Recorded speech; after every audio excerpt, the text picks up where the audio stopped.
नमस्कार बच्चों, आप लोगों को मालूम है कल हमने ज्ञान के बारे में पढ़ा था कि ज्ञान क्या है और ज्ञान के कितने प्रकार हैं, वो हम लोगों ने पढ़ा था। आज का हमारा टॉपिक रहेगा ज्ञान के स्रोत और ज्ञान प्राप्ति की विधियाँ, कि ज्ञान के कौन कौन से स्रोत हैं, किस किस प्रकार से ज्ञान को प्राप्त किया जा सकता है, ये भी चीज़ें हम आज पढ़ेंगे। तो लिखिएगा ज्ञान के स्रोत हेडिंग डालकर, और पहला लिखिएगा उसमें जो सबसे पहला लिखना है इंद्रिय अनुभव। सबसे पहला लिखिएगा इंद्रिय अनुभव। ज्ञान का स्रोत है सबसे पहला इंद्रिय अनुभव।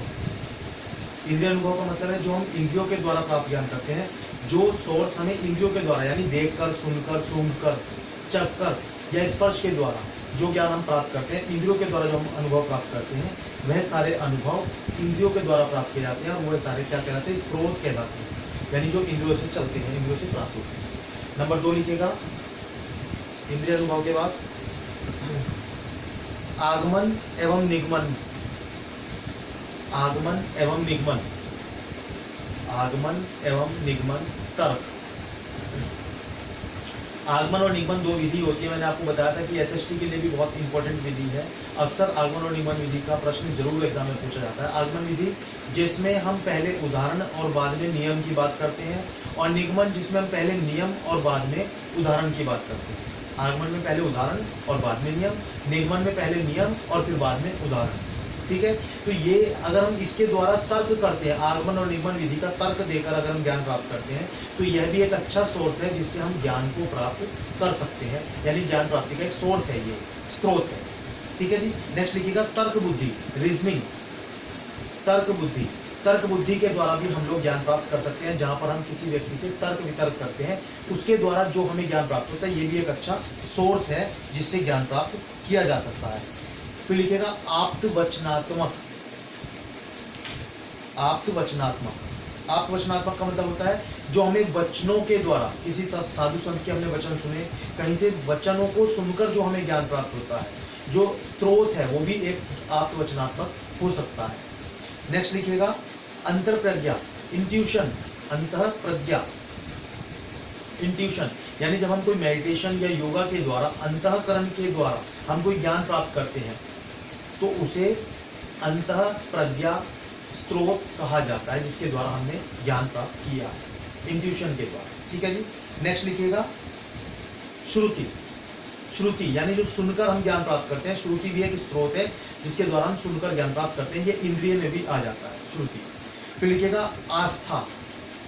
आस्था, फेथ, यानी जब हम कोई ज्ञान अपनी आस्था के द्वारा, अपनी आस्था जिसमें हमारी होती है, उसके द्वारा हम कोई ज्ञान प्राप्त करने की कोशिश करते हैं, तो ये आस्था भी एक अच्छा स्रोत हो सकता है जिसके द्वारा ज्ञान को अर्जित किया जा सकता है, ज्ञान को प्राप्त किया जा सकता है। ठीक है जी।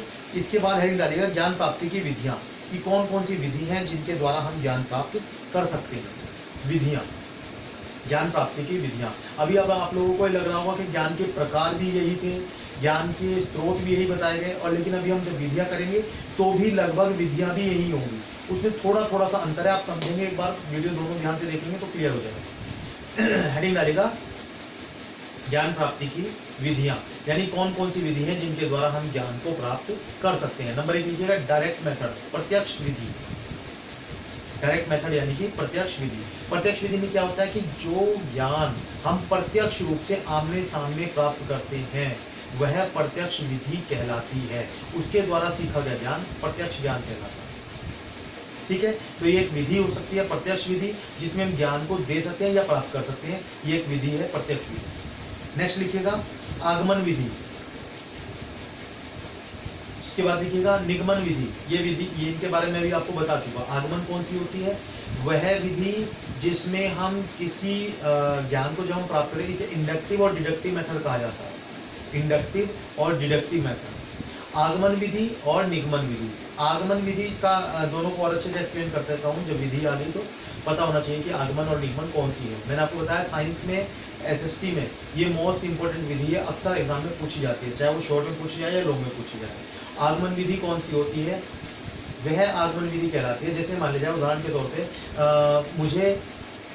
मैंने एग्जाम्पल पहले भी दिया था आगमन विधि का, प्रजातंत्र पढ़ाना है ना।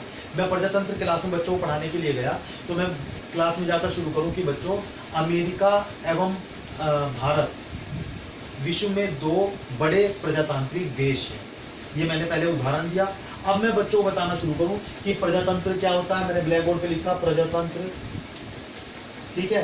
प्रजातंत्र 2 शब्दों से मिलकर बना है, प्रजा, जमतंत्र, ठीक है। अब मैं यहां से बच्चों को बताना शुरू करूं। पहले मैंने उदाहरण स्पष्ट कर दिया, अब इसके बाद में नियम बच्चों को बता रहा हूं, ठीक है। तो ये जो मैंने बाद में बताया, जिसमें मैंने पहले आपको उदाहरण दिया, ये आपकी आगमन विधि कहलाती है, जिसमें पहले उदाहरण दिया जाता है।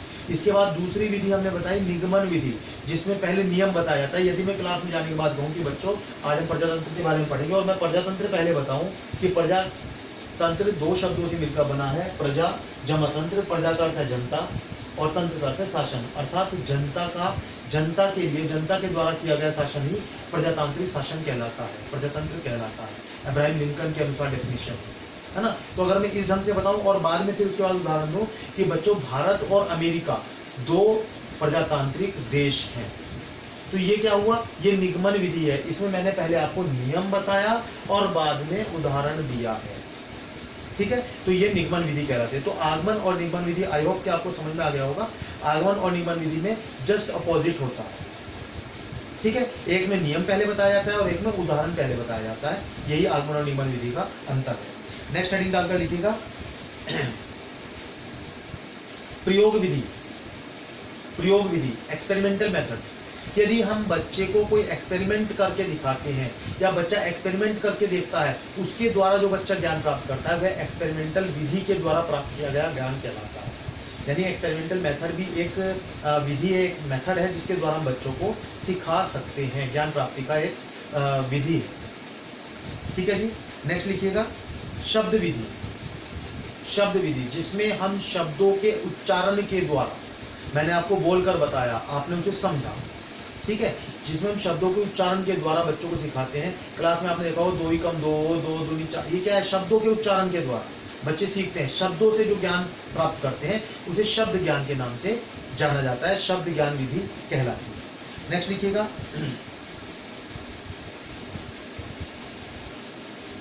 एकाग्रता विधि या ध्यान विधि। एकाग्रता विधि या ध्यान विधि। एकाग्रता विधि या ध्यान विधि किसे कहते हैं, जिसमें हम ज्ञान को एकाग्रता के साथ, पूरी अटेंशन के साथ, है ना, हमारा ध्यान पूरी तरह से एक जगह निर्धारित हो, उसके द्वारा जो हम ज्ञान प्राप्त करते हैं। ध्यान लगाकर मेडिटेशन पर भी हम ध्यान लगा सकते हैं, एकाग्रचित हो सकते हैं, पढ़ते समय भी हम एकाग्र हो सकते हैं। उसकी एकाग्रता के द्वारा जो हमें ज्ञान प्राप्त होता है। आप लोगों को मालूम होगा जब अर्जुन से आँख भेजने के लिए कहा गया था स्वयंवर के समय, तो उस समय अर्जुन ने आँख किस तरह से भेजी थी, क्योंकि उसने पूरा ध्यान, पूरी अटेंशन उसकी सिर्फ एक ही चीज़ के ऊपर थी, आँख के ऊपर का ध्यान था। तो वो एक बहुत बड़ा ध्यान जो होता है, वो एक बहुत बड़ी विधि हो सकती है ज्ञान प्राप्ति की। जब हमारा ध्यान प्रॉपर किसी चीज़ में होगा तो ज्ञान को आसानी से प्राप्त किया जा सकता है। ये कुछ ज्ञान प्राप्ति की विधियाँ हैं। इंपॉर्टेंट क्वेश्चन है ज्ञान का अर्थ, ज्ञान के प्रकार, ज्ञान की स्रोत और ज्ञान की विधियाँ। ये 4 चीज़ें हमने ज्ञान से संबंधित की 2 वीडियो में आपकी, ये दोनों ही क्लास में आपका कंप्लीट हो चुका ज्ञान का कॉन्सेप्ट। इंपॉर्टेंट कॉन्सेप्ट है, अक्सर करके लॉन्ग में या शॉर्ट में जरूर पूछा जाता है, तो कोशिश कीजिएगा कि इसको जरूर कीजिएगा।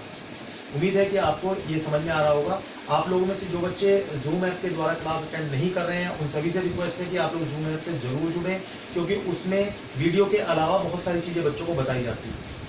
वीडियो के अलावा बच्चों को उसमें पढ़ाया जाता है। वीडियो वाली क्लास जो आपको दे दी जाती है वो नहीं पढ़ाया जाता, बल्कि उसके अलावा बच्चों को कराया जाता है। तो कोशिश कीजिएगा कि आप लोग ग्रुप में सभी ऐड हैं। जो ऐड नहीं है बच्चे, उनका नंबर मुझे पर्सनली व्हाट्सएप पर भेज दीजिएगा, ताकि उन्हें भी ग्रुप में ऐड किया जा सके और वो लोग भी ज़्यादा से ज़्यादा जूम ऐप के द्वारा और वीडियो के द्वारा अपनी क्लास निरंतर प्राप्त करते रहें। ठीक है बच्चों, बहुत बहुत धन्यवाद।